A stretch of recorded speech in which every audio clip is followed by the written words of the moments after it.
Welcome everyone to Vested Interest. This is Shane, and in this video, we are going to cover our weekly portfolio update. We did add $1,454 in new capital to the portfolio, so we will cover what we bought with those funds, any dividends I received, any options I was in. And if you are a dividend growth investor or an investor in general, go ahead and hit all of those buttons down below. Share the video with anyone you think that might find value in the content, and don't forget to hit the subscribe button on your way out the door. All of that really does help a small YouTube channel like mine grow with the YouTube algorithm. All right, first up, we are going to cover options, and we did finally get one options play to hit. Actually, we went in a couple of times last week.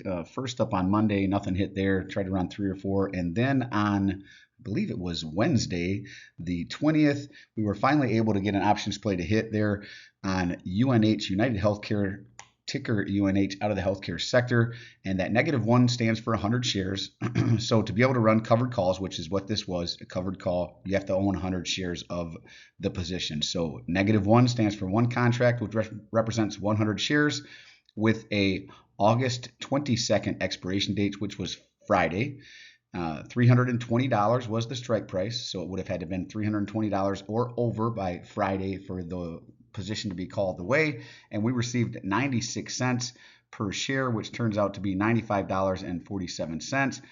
And as you can see, it did expire out of the money, so that just means we keep the $95.47 and the shares of UNH, and we're able to do that again next week, potentially, if someone buys the other side of the contract. And that's the thing about covered calls or options in general. There's two sides of the contract. There's the person that's writing it, in this case, me writing the covered call, and then the person that is wanting to buy that, the person willing to pay $95.47 to buy at $3.20. So finally, some options to talk about after, I think it was the last 2 or 3 weeks, nothing there. So dividends, on the other hand, no dividends to speak of this week. So it's been kind of the opposite way the last several weeks. We've been getting quite a bit of dividends rolling in and no options. This week, just the opposite.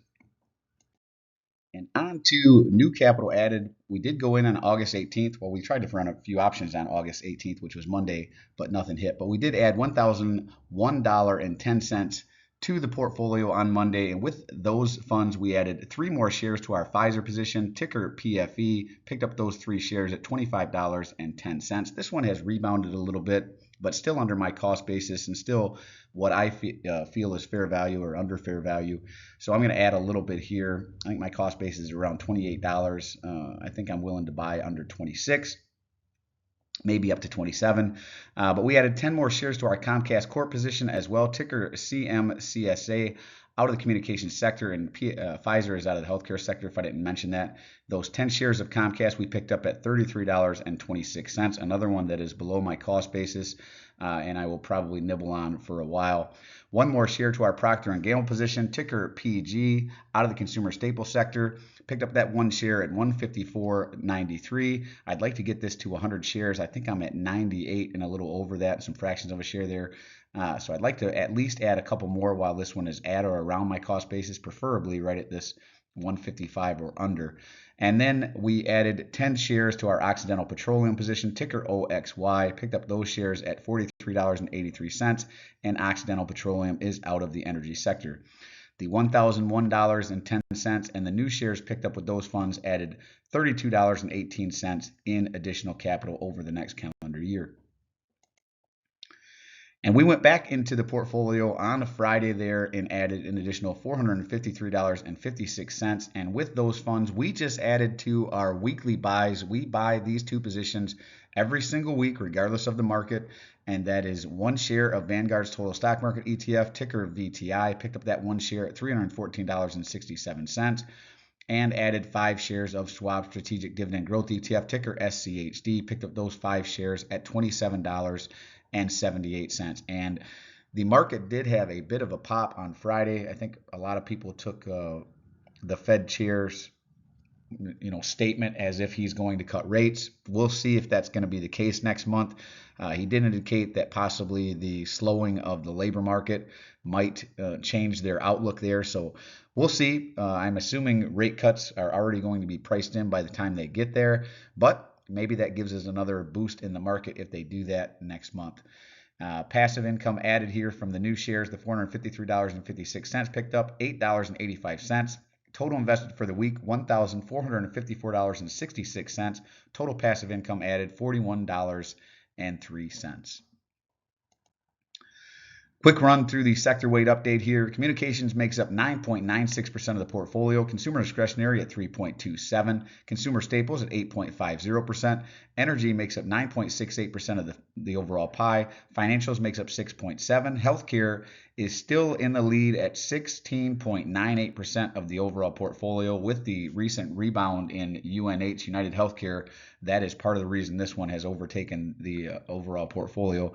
Industrials makes up 6.41% of the portfolio. Technology is still slightly in the second place there, just above ETFs, but I'm assuming ETFs will overtake it here not too long. Materials makes up 2.26%. Utilities makes up 3.75%. REITs and real estate at 5.93% of the pie, and ETFs is in third place there at 13.12% of the overall portfolio. And again, eventually this will be the largest slice of the pie just by the nature of adding to VTI and SCHD every single week. Over here to the right, you can see the same sector weight breakdown percentages that matches up to the pie here on the left, as well as the dollar amount allocated to each sector as well. All right, here it is. And if you have been watching the channel any length of time, you know I say this every week. I do think it's important for those of us in this space talking about finances, talking about investing, to show our portfolio. So I do this every single Sunday. I show you what I'm invested in, what I'm buying for the week, any options I was in, any dividends I receive. I want you to see a real portfolio built out over time, the ups and downs of a portfolio, the ups and downs of holding individual positions. And hopefully this gives some of you out there who are maybe on the fence about investing the confidence that you can do it too. I'm not a financial guru. I did not go to college for this. I do not have some rich uncle who showed me how to invest in the market. I am showing you this out in the open as I am learning, as I am doing it, so that you can see you don't have to pay someone to invest for you. It is something that you can do. And maybe you don't understand individual positions yet, or how to do a discounted cash flow analysis, or how to value a company looking at their balance sheet, their income statement. That's okay. You can stick to ETFs. Warren Buffett would recommend something that tracks the S&P 500, something like VOO, or any one of the many other ETFs or index funds that tracks the S&P 500. And you can just set it and forget it. Put as much money as you can each week or each month or each quarter, whatever your investing timeline is there, and keep plugging away. And then as you learn how to do a discounted cash flow analysis, or look at balance sheets or income statements and figure out what a company is worth, then you can branch off into some individual companies there. I picked VTI, which again is an ETF that tracks the overall market, the entire United States stock market, and SCHD, which is a dividend growth ETF there, very similar to something like VYM. But here, this column is all the different positions in the portfolio, total shares I hold, and all of these numbers will be as of the close of business on Friday. Current price here, market value in this column, average cost per share, and the purchase price. These do include reinvested dividends. Total return, whether I'm up or down, you're going to see it. I'm going to show you each week whether I'm up or down. Again, I want you to see a real portfolio built out over time, and there are ups and downs associated with holding a portfolio, and ups and downs associated with holding individual positions. The percent return here, again, if you see red, that means I'm in the negative. The darker green it is, the higher up I am. Currently, right now, the biggest winners remain AT&T up 65.92% and Kroger at 53.62%. Biggest losers in the portfolio right now, Comcast, ticker CMCSA there, down 11.34%. I'm going to continue to add to this one and bring down my cost basis. And Valet down 10.28%. But there are a couple others. Pretty much everything else has turned green here. Occidental is still down, and Pfizer is still down slightly as well. Which sector each position falls in this column, whether they're a quarterly, monthly, semi-annual payer. I do not have any monthly payers right now. I used to hold Realty Income as a monthly payer, but I sold that to shift some funds into other positions. Not that it's a bad position, just that I wanted to shift some funds elsewhere. And you can see here, everything that is highlighted in yellow means that they have raised their dividend for the year. So we still have a couple left that have not. Lenby, Lennar there has not raised its dividend yet, so hopefully we get a raise there soon. Lamb Research has not raised theirs. OHI, Omega Healthcare Investors, I bought them with such a high dividend yield at 9.125%, and they had not raised their dividend in several years. I'm hopeful that they go back to raises, but with such a high yield on cost, I am not as concerned with the raise here and up, 43.89%. I like the price appreciation as well as the locked in yield on cost. So I'm okay with that one. Again, I'd like it to raise its dividend, but not really going to fret over it too much. AT&T, I bought them knowing they had cut their dividend recently and were focused on, well, recently, now it's been a couple years ago, but I bought them knowing they had cut their dividend and were focusing on paying down debt. So I'd like them to restart their dividend growth here over the next couple of years. Now, if we're 2 years out from now and we're still talking about no dividend raises, maybe we lock in the gains here and look to move this into another position, move the funds into another position, but we'll see. VT has not raised its dividend yet, and Verizon hasn't raised its dividend yet. Now, if I've missed some raises here and any of the ones that I just mentioned, please comment down below and let me know that there's a dividend raise, and I'll look at that. But I haven't seen them yet. Yield on current yield here of the overall portfolio, my yield on cost portfolio weighting here. I do have a rule in the portfolio. I do not want any one position to be more than 10% of the portfolio. I do not want any one sector to be more than 20 to 25% of the portfolio. Now, if a position does run up to over 10% of the portfolio, that does not necessarily mean I am selling that position. Maybe I lock in some gains and roll some funds elsewhere. But it really means I stop focusing on that position or I stop focusing on that sector and I allocate funds elsewhere. Now, I don't have anything that's very close. I think, 7.74%. UNH is the closest there at 7.74%. Everything else is in the high six. Even VTI and SCHD, I don't care what they're at. So that rule does not apply to VTI or SCHD. If VTI was 20% of the portfolio, I could still add to it. SCHD, same thing. ETFs, I'm not as concerned with. Dividend growth for each position as well as total at the bottom. Payment months here, and I do recognize that sometimes payments slide from one month to the next. For example, VTI sometimes will pay in September, sometimes we'll pay in October. Same thing with SCHD. They pay towards the end of the month. So we'll actually see if they pay in August or September. I have not gotten payments for SCHD or VTI. So this is one that even though it says it pays in September, it could, or I'm sorry, usually pays in September. Sometimes it'll pay in August. So we'll see. This one actually may slip into September or the end of August here. But this is the typical months that we see their payouts. And where the company sits at 15% of a 52-week low. Now I like to use this column and keep my average cost per share at or under 15% of a 52-week low, right? So let me talk through, let's see, what's a good one here, 44.17. Enbridge, for example. Enbridge's current price is $47.97, or as was at the close of business on Friday. So it is actually above 15% of a 52-week low. Now, that does not mean I can't buy it, because if you look at my average cost per share at $37.55, that is well below 15% of a 52-week low. So I could add to Enbridge if I kept it below 44.17, right? So if I wanted to pick up a few more shares here, even though the current price is above 15% of a 52-week low, it would not bring my average cost per share here above that. So hopefully that made sense. All right, total shares 6,912.627 shares. Market value of the portfolio. The market continues to go up. So does my portfolio. Currently at $414,753.17. My purchase price, what I have into the portfolio, $360,521.34.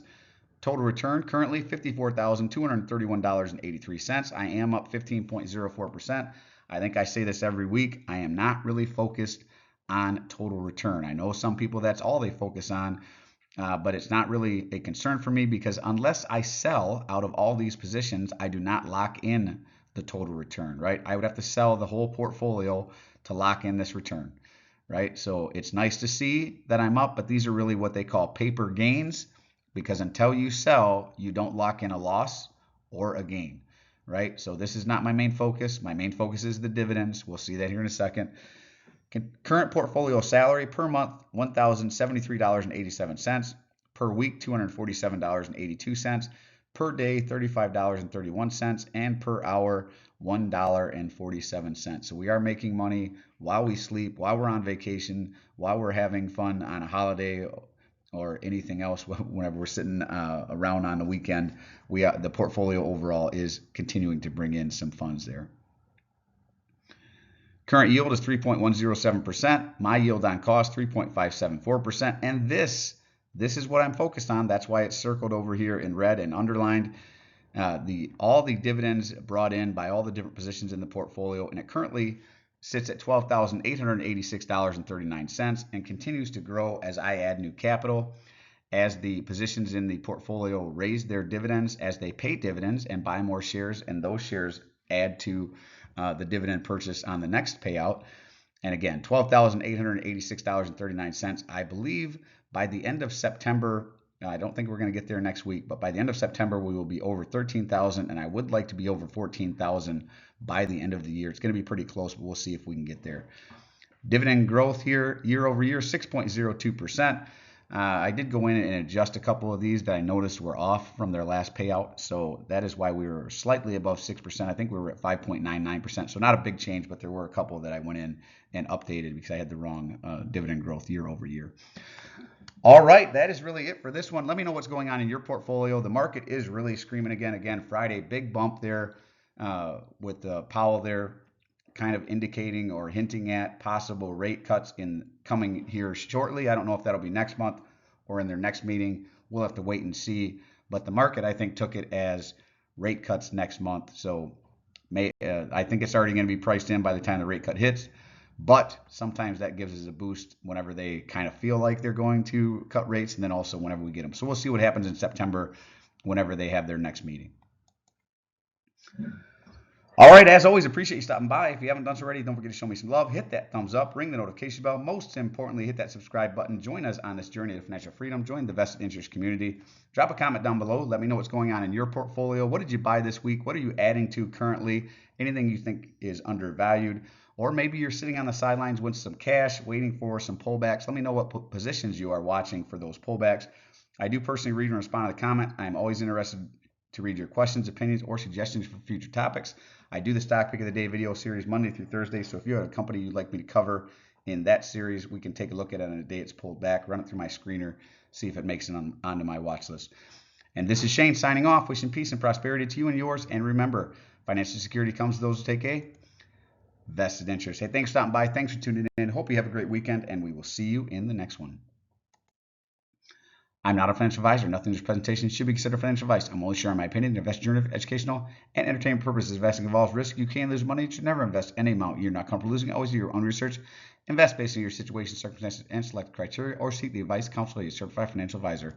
Thank you to those of you who made it to the end of the video. Watch time is another one of the metrics that the YouTube algorithm looks at. Go ahead and share the video with anyone you think they might find value in the content, and hit all those other buttons on the way out the door.